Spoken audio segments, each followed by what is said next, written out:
वीर शिरोमणि महाराणा प्रताप की 485वीं जयंती के अवसर पर उदयपुर में शोभा यात्रा निकाली गई और उसके बाद नगर निगम में सभा का आयोजन किया गया। सभा में विधानसभा अध्यक्ष वासुदेव देवनानी और केंद्रीय मंत्री गजेंद्र सिंह शेखावत शामिल हुए। इस अवसर पर केंद्रीय मंत्री गजेंद्र सिंह शेखावत ने महाराणा प्रताप के शौर्य और पराक्रम की प्रशंसा करते हुए इतिहास में महापुरुषों को उचित स्थान न मिलने के मुद्दे पर उन्होंने कहा, हल्दी घाटी में प्रताप को पराजित बताया गया जबकि वे विजयी हुए थे। दिवेर के युद्ध को भी इतिहास के पन्नों से हटा दिया गया, इसलिए इतिहास को सही संदर्भ में लिखने की आवश्यकता है। इसके अतिरिक्त शेखावत ने पूर्व मंत्री साले मोहम्मद के पीए को जासूसी के आरोप में हिरासत में लिए जाने के मामले पर चिंता व्यक्त की।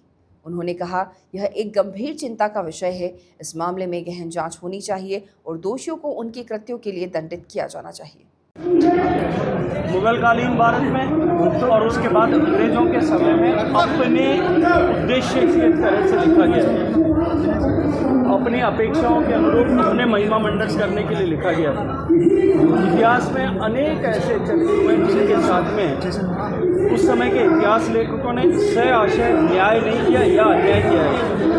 मेवाड़ की धरती पर खड़े होकर के जब हम महाराणा प्रताप जयंती के अवसर पर चर्चा कर रहे थे, तब हम इतिहास में उठा करके देखें कि हल्दी घाटी के युद्ध में जहां महाराणा प्रताप की स्पष्ट विजय हुई थी, वहां उनको पराजित बताया गया।